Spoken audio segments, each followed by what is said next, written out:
Selamat menjalankan ibadah sholat maghrib untuk wilayah Jakarta dan sekitarnya. Kini kita lanjutkan Anyu Sore, pemirsa, bersama saya Gede Satria. Pemirsa, situasi panas terjadi saat seorang anggota polisi militer Angkatan Darat diduga melakukan pemukulan kepada seorang ofisial Madura United di Stadion Gelora Bangkalan Madura. Aksi ini terekam kamera salah seorang supporter.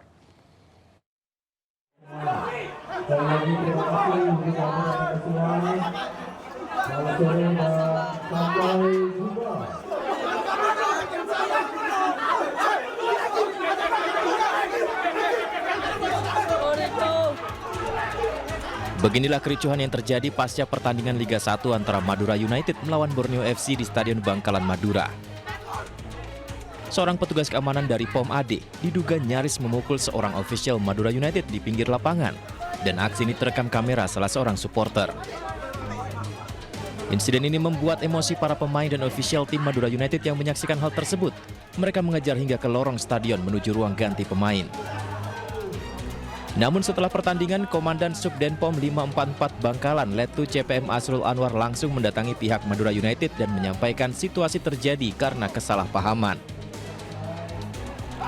Anggota kami pada saat melerai, di situ sudah terjadi kekisruan, sehingga sedikit banyak ada mungkin secara tidak sengaja mengenai salah satu daripada official MU FC. Namun saya secara pribadi sudah berkoordinasi langsung dengan pihak manajemen, yaitu Habib Umar. Peristiwa ini tak berbuntut panjang, namun tetap dipantau oleh Komisi Disiplin dan PT LIB sebagai pihak penyelenggara pertandingan. Dari Bangkalan Madura, Taufik Syahrawi, iNews melaporkan.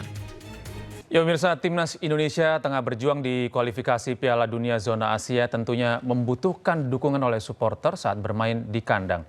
Namun FIFA memberikan sanksi pembatasan jumlah supporter. FIFA juga memberikan denda yang sangat besar, yaitu 400 juta rupiah untuk PSSI atas tindakan diskriminatif supporternya. Bagaimana seharusnya kita menyikapi hal ini? Sudah berhubung dengan Anton Sanjoyo, pengamat sepak bola. Selamat sore Bung Joy. Selamat sore. Ya, Bung Joy, kita turut prihatin ya apa yang terjadi jelang laga Timnas lawan Cina ini. Bagaimana menurut tanggapan Anda? Apakah ini memang benar bahwa tindakan yang dilakukan oleh supporter Indonesia saat laga Indonesia melawan Bahrain yang lalu ini sudah sangat keterlaluan sehingga FIFA akhirnya memberikan hukuman gitu kepada PSSI dan juga kepada Timnas Indonesia? Ya, kalau saya amati memang ini sangat subjektif ya, subjektivitas FIFA sangat kental. Karena kalau kita bicara xenofobia, memang itu yang memang paling ditakuti, diharamkan lah gitu oleh FIFA. Kan FIFA campaign soal rasisme, xenofobia dan macam-macam itu, kesetaraan. Itu kan memang campaign yang sudah lama sekali sehingga mereka betul-betul sangat memperhatikan. Mungkin kalau hanya ejekan-ejekan yang biasa itu nggak jadi masalah. Tapi kan FIFA memang memantau, terlepas dari subjektivitasnya. Tapi menurut saya ya kita harusnya ya menerima sajalah untuk pelajaran bagi penyelenggaraan di Indonesia. Karena memang Indonesia kan ini selalu dipantau karena memang kan minat untuk nonton sepak bolanya sangat besar. Bahkan kalau saya ingat tragedi Kanjuruhan aja yang 135 orang mati karena gas air mata oleh petugas, itu malah FIFA praktis tidak ada satu kata pun ya untuk itu. Jadi rasanya kalau xenofobia lalu rasisme dan macam-macam memang itu yang jadi concern mereka. Tapi apapun pembatasan dikurangi 15% menurut saya tidak terlalu masalah lah. Karena mereka pun kan sebetulnya memberi opsi masih boleh itu dibuka seatnya asal memang ditujukan untuk kelompok-kelompok yang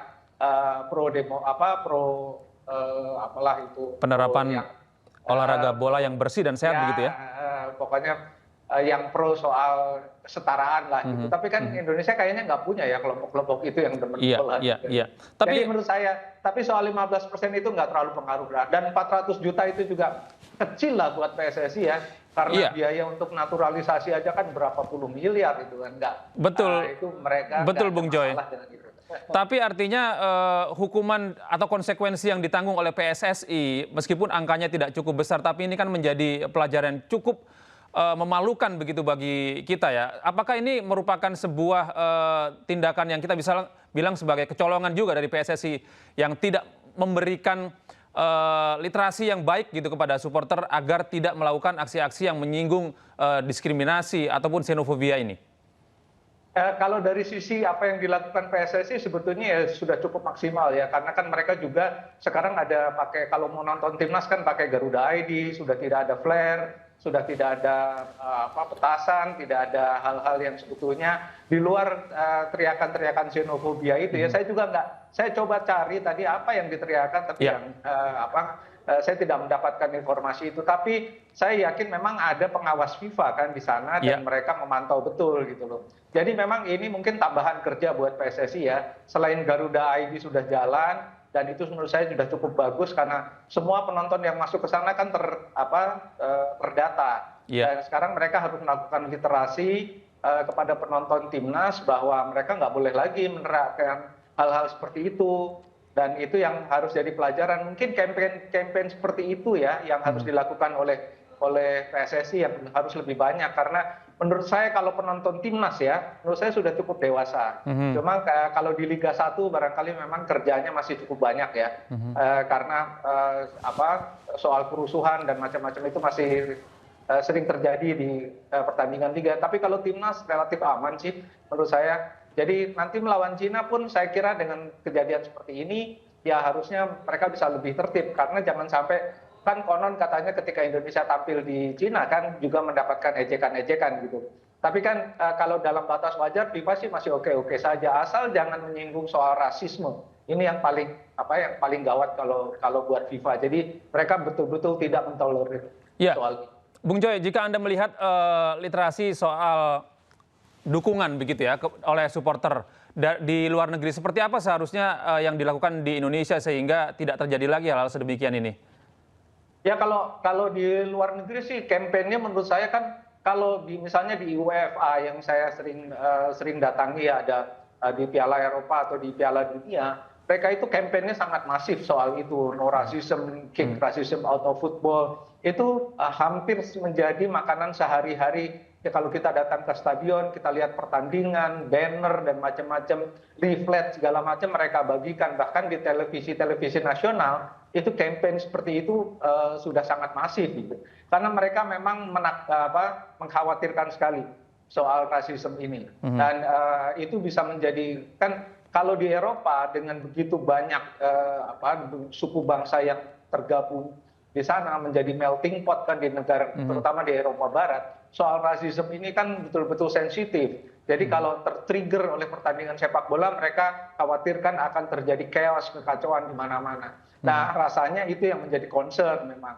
Tapi kalau di Indonesia memang itu juga tidak boleh terjadi dan mesti dikampanyekan dengan sangat masif juga. PSSI kan punya banyak influencer lah gitu ya. Jadi tolonglah influencer itu bekerja untuk hal-hal yang positif, mendidik para supporter, terutama juga supporter timnas, tapi juga mendidik supporter di Liga 1, karena masih, kalau menurut saya masih banyak juga bahkan yang nyerempet rasisme pun banyak kalau di Liga 1 gitu. Kalau di timnas ya mudah-mudahan setelah kejadian ini tidak ada lagi. Ya, Bung Joy, terakhir Bung Joy, jika Anda tadi menyebut bahwa pengurangan jumlah penonton sebanyak 5% ini tidak cukup mempengaruhi pola permainan dari timnas, lalu apa ya hikmah yang bisa didapatkan oleh supporter PSSI dan kita semua terhadap kejadian ini?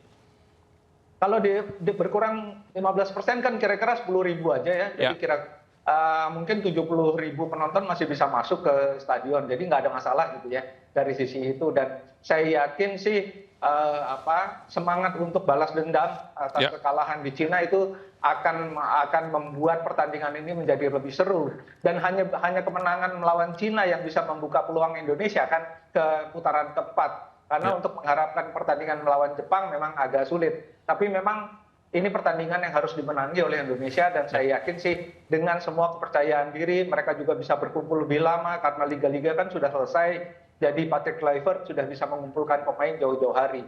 Dan saya rasa sih itu tidak akan menjadi masalah. Indonesia akan menang lawan Cina dan kita akan melaju ke putaran keempat. Iya, baik. Semoga saja kemenangan ini tidak lagi ternodai dengan aksi-aksi provokatif yang dilakukan oleh supporter yang mengandung diskriminatif atau xenofobia ya, Bung Joy.